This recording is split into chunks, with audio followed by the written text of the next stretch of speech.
Australian Security Academy, registered training organisation 30547, since 2001 and now in its 25th year of teaching and assessing investigations, is seeking a specialist RTO assessor for civil, government and fraud investigations. The Australian Security Academy is a respected, compliance-focused, registered training organisation committed to professionalising the investigative and compliance sectors. We deliver nationally recognised training to professionals working across civil insurance investigation agencies, government regulators and departments in workers' compensation and fraud control, as well as regulatory compliance. We champion high compliance standards and foster a supportive and professional remote team environment. The proof of that is in the support from the government and private sectors and civil investigation sectors in Australia. This is a part-time specialist role for a registered training organisation assessor. You do not have to do any teaching. You are just simply assessing returned assessments. We are seeking an experienced and highly motivated assessor to join our team on a 6-month, 3-day-per-week contract with the possibility of extension. This critical role is perfect for a professional seeking a flexible part-time commitment. Your primary focus will be on remotely assessing student submissions for Certificate 3 and Certificate 4 qualifications in government and investigative services. This is more than just an assessment. You'll play a vital role in capability development by providing supportive, constructive and compliant feedback that ensures learner success and RTO integrity. When you mark a student as competent in that assessment, it means that they can do it to the standard required in the workplace. Prior experience in investigative services or related fields is an essential requirement for this position. So what will you be doing? You'll be providing assessment and feedback. You'll conduct timely and compliant assessment on nationally recognised training, provide detailed, supportive and corrective feedback on student submissions. So if the student hasn't hit the mark, you're going to guide them as to how they can do it. You'll maintain meticulous compliant training and assessment documentation in line with RTO requirements and the Vocational Education and Training Quality Framework. You'll actively participate in assessment validation, design and review processes on a weekly basis. You'll represent the Australian Security Academy professionally and champion a culture of compliance and learner success within the industry. It is absolutely essential that you have the following qualifications: a current TAE 40116 or TAE 40112 Certificate 4 in Training and Assessment. That's not negotiable. You must have that. You must have a Certificate 3 in Investigative Services, CPP 30619, and you must also have a current private investigator licence in Victoria and or New South Wales. A minimum of 3 years extensive experience providing compliant assessment and constructive feedback within an RTO environment is required. What also will be advantageous for you if you have experience in VET, student management systems like VETRAC and learning management systems such as Moodle. You'll have demonstrated assessment validation and RTO audit experience. You must have maintained your continuous professional development currency in vocational education and training. If you are a professional, highly reliable and compliance-driven assessor with the required industry expertise and looking for a flexible part-time contract, we encourage you to apply. It's been offered at $70 per hour on a 6-month contract. You can work from anywhere in Australia. Academy acknowledges the traditional owners of country throughout Australia and recognises the continuing connection to lands, waters and communities. We pay our respects to Aboriginal and Torres Strait Islander cultures and to elders past and present. Aboriginal and Torres Strait Islander peoples should be aware that this series of live streams contains images or names of people who have passed away.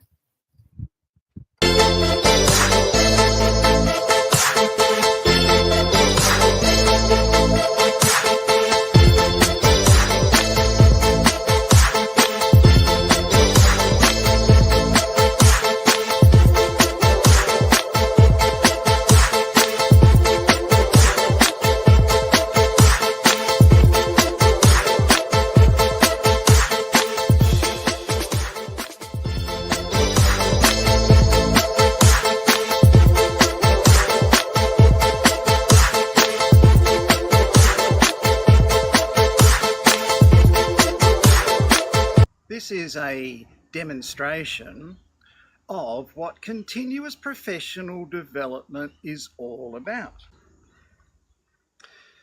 This glass of water represents where you are at in your career.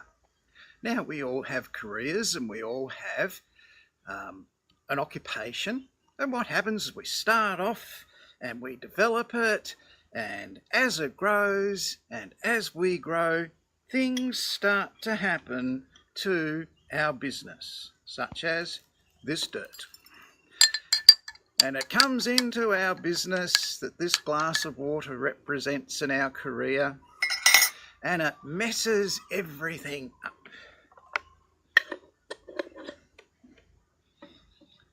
And what we try and do is we then spend our careers getting rid of all that crap. It's tax, it's staff that don't turn up, it's clients that don't pay, it's marketing that we never get finished, and we're constantly looking at our glass and taking out the bad reviews from clients, the disastrous being late for appointment because of the traffic, the kids' dental bills. The marketing people just don't get what I sent them in the brief, and we're taking that crap out of our beautiful career all the time, aren't we? But here's how professional development and continuous professional development work. Our glass of water with all that crap in it, when we top it up with continuous professional development, such as like this, suddenly we get clarity and we start to see that our career, we have options and solutions because of that continuous professional development that we keep topping our glass up with to maintain competitive, to build our future, to stay in business, to handle those issues, and it works. Through AirLab, Investigations Uni and the Australian Security Academy, you are constantly fixing your career with continuous professional development, learning from the people who you would like to emulate in your career because they've been successful at it. Cheers.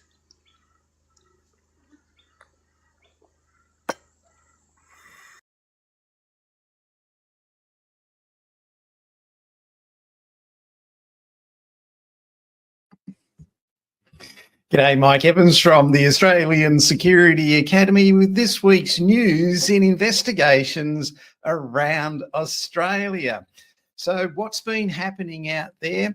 Well, in the Moira Shire Council, a widow is suing the council after her husband was shot dead by a disgruntled employee. Now, this happened some 3 years ago where a supervisor at the council was shot dead by an employee who was accused of stealing from the council at that workplace.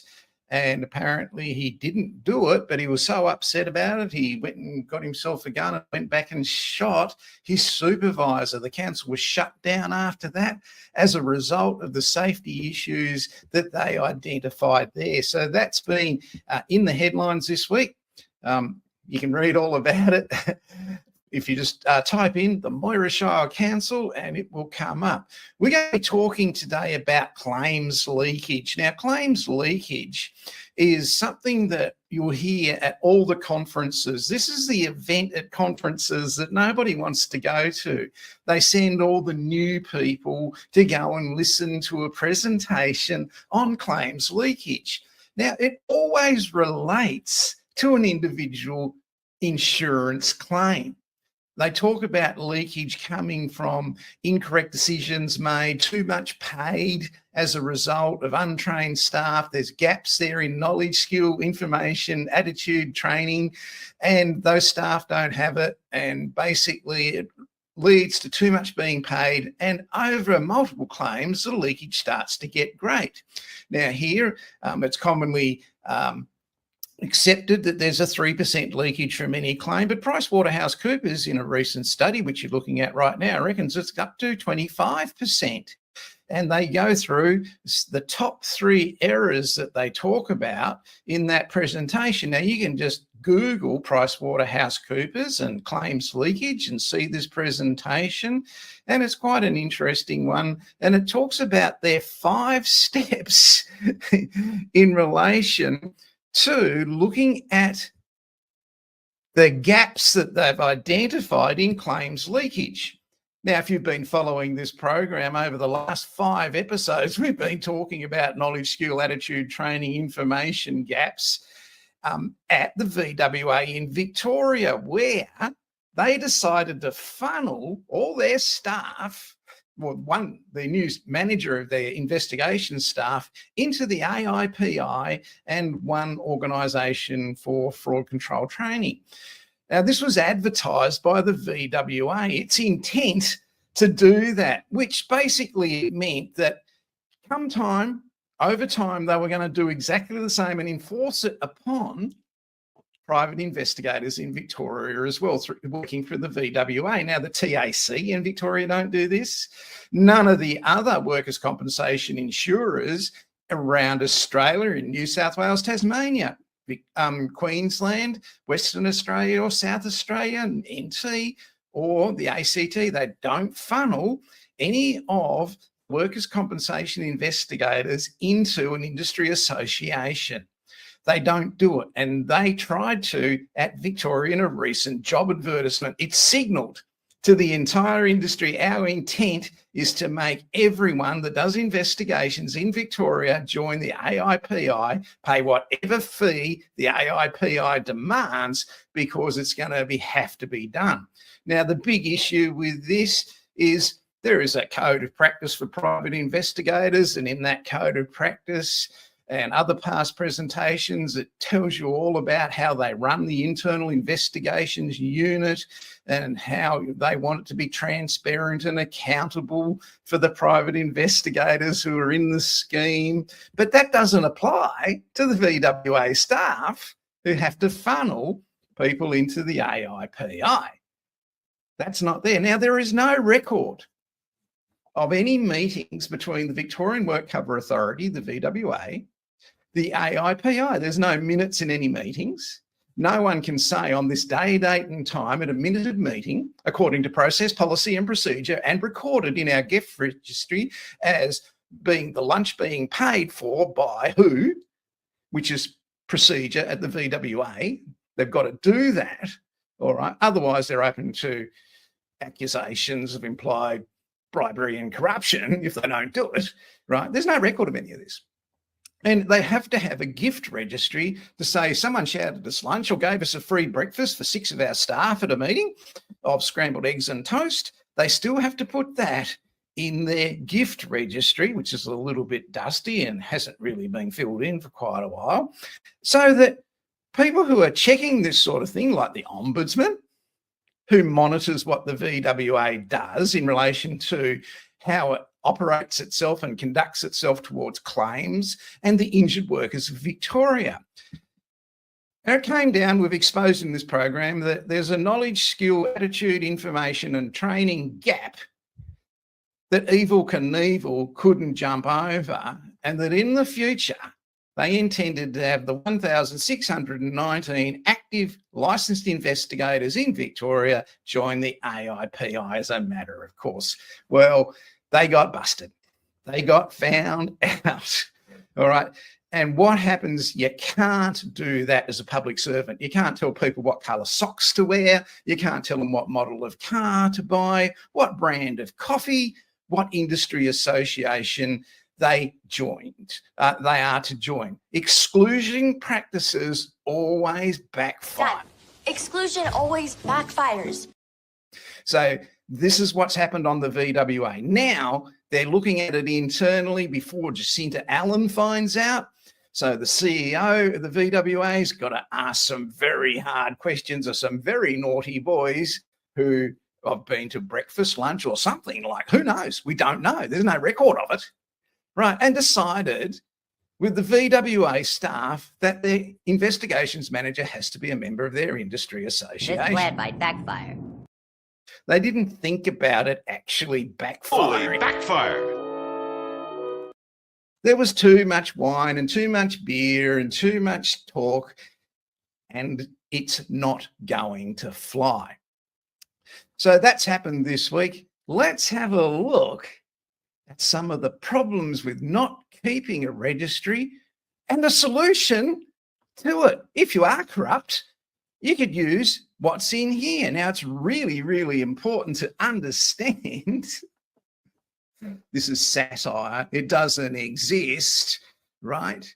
It's a solution for those that want to do silly things and get above their pay grade and try and influence the whole industry, which they can't, and it isn't done that way in any other state or territory. Solution, if you're a corrupt public servant and you've got the ombudsman or your CEO or the minister for the VWA on your case about your expenses, all those strip clubs, pole dancers, Dad, exclusion always backfires. PI that you didn't declare, all that sort of thing in your gift registry. So what do you do to fix all that and be relieved of all that pressure on your Platinum American Express credit card when you're trying to explain those expenses to your CEO, to the minister, to the ombudsman, and ultimately to the injured workers of Victoria? G'day, I'm Mick from Officeworks, and I want to introduce you to our new AI gift registry. You got a frumpy old out of touch ombudsman on your case about your expenses at WorkSafe in Victoria? Well, with the new AI gift registry, you can relax, because if you're at the pole dancing club and you're having Chateaubriand, what the AI gift registry does, it automatically changes as soon as you fill it out through the magic of AI to cheese sandwiches, not at the strip club, but at the tram stop. So it looks like you were working hard on the run. G'day, I'm Mick from Officeworks, and I want to introduce you to our new AI gift registry. This is absolutely fantastic stuff. So what else does it do? If you're out and you're using sex workers on your Platinum American Express government credit card, it comes out as virtual assistants. How good is that? And strippers magically become fitness consultants. 3 bottles of wine, Graham Termitage over lunch becomes a 3-pack of water ewers in your AI gift registry, the must-have thing for all bent public servants in state government who are trying to hide their expenses from the ombudsman. Come into Officeworks today. Gender what? Only $145. I'm Mike from Officeworks, Geelong. Totally backfired. Okay, so what are some of the jobs this week at Around the Traps on the Australian Security Academy Facebook page, where we curate 30% of the available jobs for the coming week that you can see to help you guide and make decisions on your career as a licensed private investigator in Australia. No other registered training organisation has this up-to-date information nor the connections that you're about to see in relation to employment. For you, the graduate of the Australian Security Academy. If you're not a graduate of the Australian Security Academy, you won't get one of these jobs. So here we go. Pinkertons are looking for investigators, factual investigators, New South Wales, Queensland and Victoria. See this job on our Facebook page. They're kicking goals at Pinkertons, just taken over Verifact. So it's a growing, already established investigation agency, and they're a great team at Pinkertons. You see them feature regularly on this program.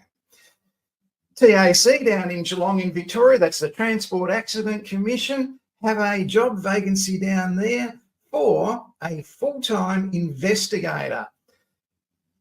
So great opportunity to work for the Transport Accident Commission in Victoria as a government investigator. You're going to need a certificate for in government investigation, some fraud investigation experience, because this is the internal stuff. These people handle all the frauds. So they don't have the corruption issues that you see at the Victorian WorkSafe Authority and their connection to the AIPI and PICA and ISTA and all the issues that went on with the 120 cancelled Victorian licensed private investigator qualifications. TAC, upfront, good organisation to work for.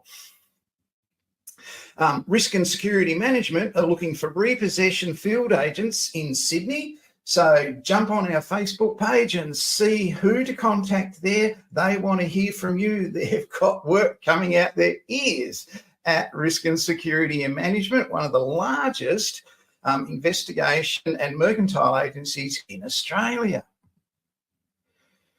Licensed CTP investigator is required at Parramatta in Sydney by the ProCare Group, and ProCare have advertised recently, and you'll see the job on the same Facebook page, for surveillance operatives. So don't miss that out. They want a CTP investigator licensed in Parramatta, and they want surveillance operatives as well.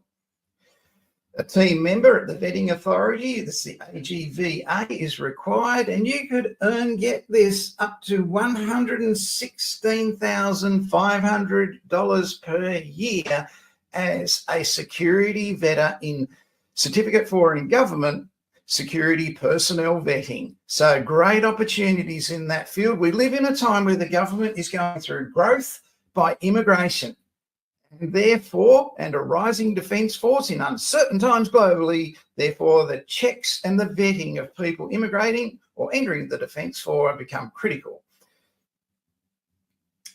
Auto and General in Queensland, one of the largest, if not the largest, general insurance company in the world, are looking for a fraud investigator based on the Sunshine Coast. Great opportunity if you're an Australian Security Academy student.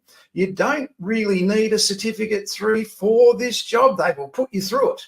They do. That's how seriously they take it. But they like to see some experience and some good training in the background. They only employ top people at Auto and General in Queensland. And our final 3 job vacancies.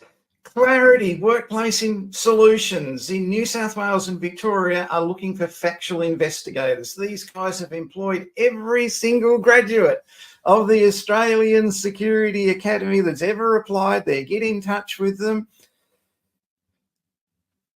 And the guys down here are looking for factual investigators in Victoria. So Southern Cross Investigations, what a great team. Google them, see them on their Facebook page, but get in touch with Southern Cross Investigations. They're after investigators, factual investigators in Victoria.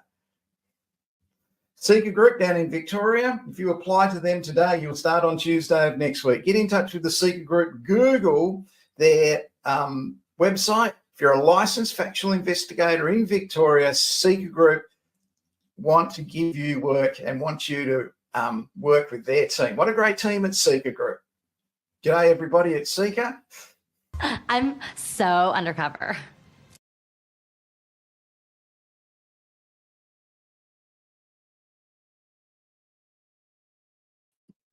So yes, claims leakage generally applies to a single claim. But what you're seeing down in Victoria with the issue with the AIPI and Professional Investigators College of Australia and their association and the $145 bribes paid that got in excess of 120 licensed private investigators' licenses taken off them by the regulator in that state who actually regulates, unlike the VWA who don't, right? They let their staff do anything they want to do. So claims leakage applies to a single claim. But in this case, what you're watching at the VWA is potential for leakage to go scheme-wide. That means people not following process, not following procedure. There's training, information, all right, attitude gaps that have to be attended to address that leakage that's going on in the Victorian Workers' Compensation Scheme that's there for the benefit of the injured workers of Victoria. It's not there for the benefit of the AIPI or a few investigators within the WorkCover $6 billion scheme in Victoria. What do they care? They just raise premiums next year to earn more money and get another $6 billion. That's what they're saying to the voting public and the electorate and the injured workers. We can do what we like. We've got $6 billion if we want to not declare a few breakfasts of scrambled eggs and soggy toast. We don't have to. We don't put it in our gift register. Oh, yes, you do. You have to. So other news this week, CTP has had a rise in mental health claims. And in this article in the Insurance News, you can see all about that at the AILA conference coming up in September on the Gold Coast. So you'll see the presentation there.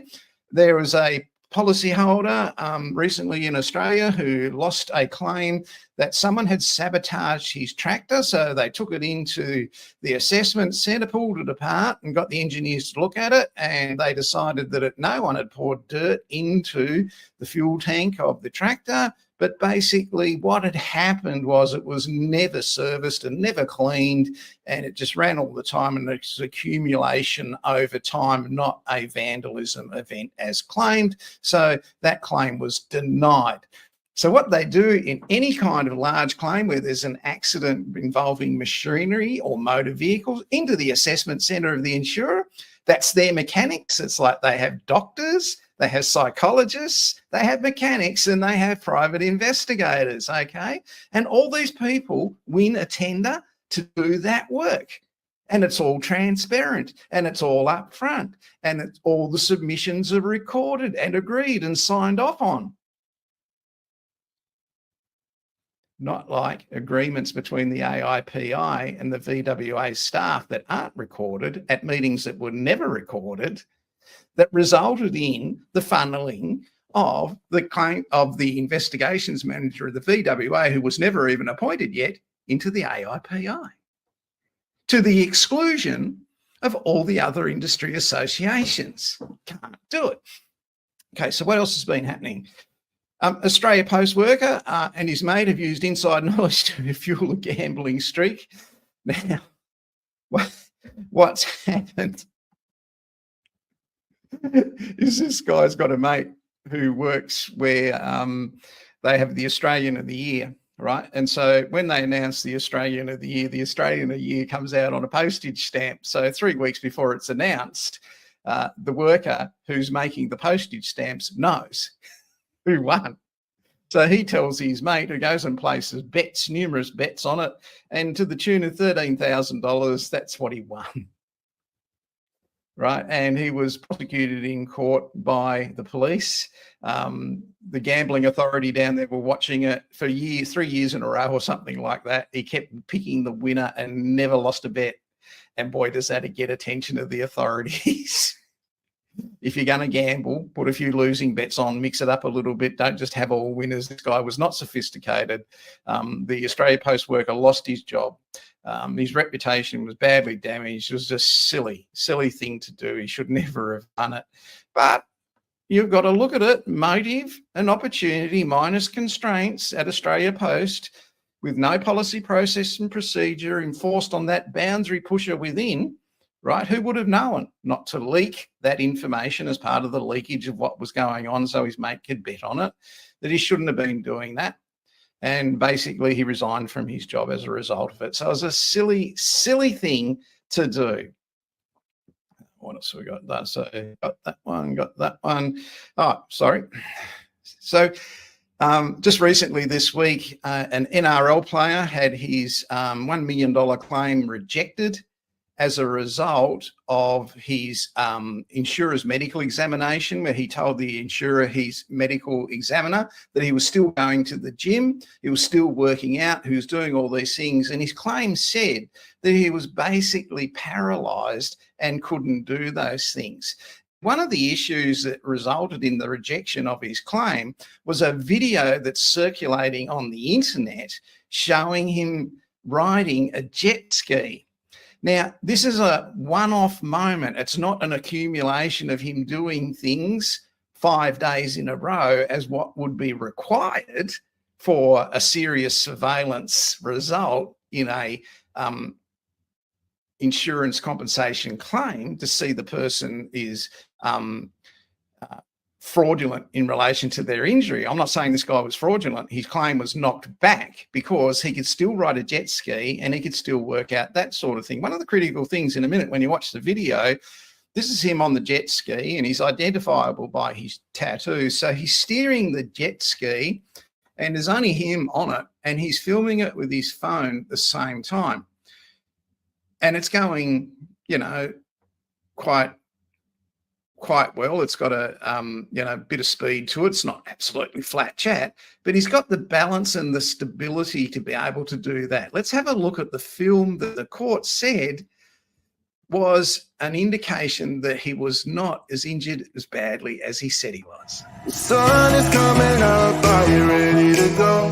We can take a ride, we can take it slow. Your will is my law, I'ma let you be the boss, 'cause I'll go where you go. I'll take you to a place we can see it all. Step off the edge, I can break your fall. Your will is my law, I'ma let you be the boss, 'cause I'll go where you go. When you fall down, I'll get you back up again. The things you try are things that you won't regret. We are kings of the world. So that was basically him on the jet ski. And one of the photos in the newspaper was taken as a screenshot from that video. Now, why did he have a claim in? Why didn't he clean up his social media and stop that sort of thing, as you're taught to by Casey in her OSINT classes every Friday? Well, basically, his claim was rejected. Okay, it was $1 million legal battle against the rugby league's insurer. But that video was put up on his football club's website. He had no control over it. So he couldn't get it taken down. And it's not known if he even knew it existed. I mean, he's in it, all right. And I guess he was contracted to be as a player in promotions and stuff like that. But it was a combination of the video, the doctor's exam, and what he was doing, right, in relation to his claim. Now, when you make a claim and you say you can't do something, you can't do it. And you can't work here, so you can't work over there. I don't know when the video was made. It might have been made 5 years before the claim even happened. I don't know. They would have taken all that into account at the hearing where the claim was rejected. You're watching episode 274 of Spy Curious. It's August 6th, 2024. And if you're in Cairns, I've got a national investigation agency that wants you to do a 30-hour surveillance. So get in touch with me, Mike Evans, at the Australian Security Academy by email, and I'll put you in touch with that employer today. So make the most of that. Don't miss out on it, all right?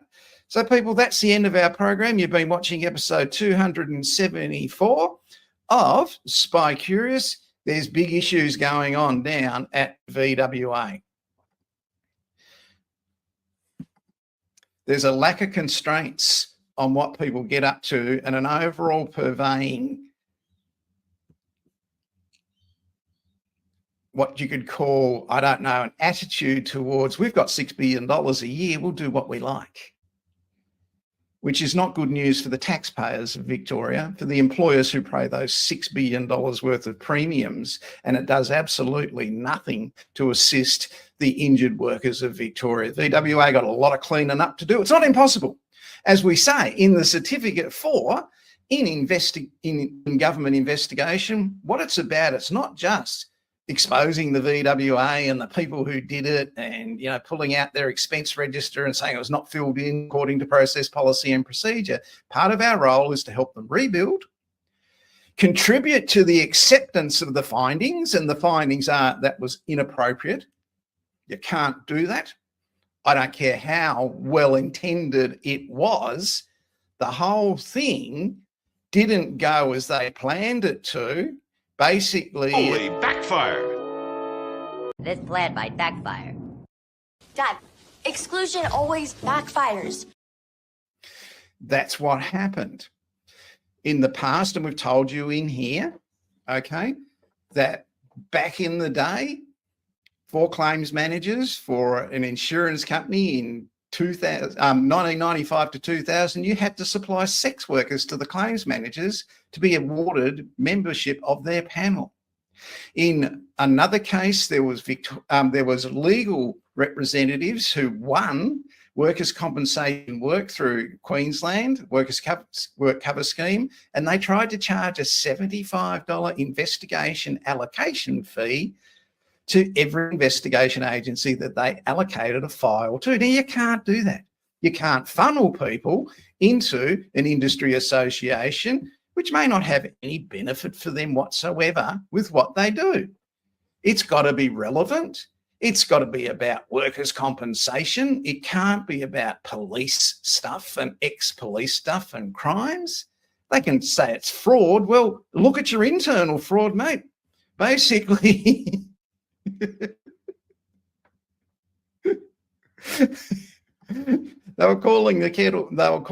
pot was calling the kettle black in what they were trying to do. Can't do it, people. They can't do it. I'll see you in episode 275 of Spy Curious, where we've got a couple of things coming up this week. One in particular about how to successfully make it in investigations. What is the key to doing that when you're starting out? And we've got a person who's going to tell us their experience, and we'll show it to you on Friday in episode 275. I'm Mike Evans from the Australian Security Academy. Thanks for watching. Get in and apply for those jobs, and I'll see you on Friday.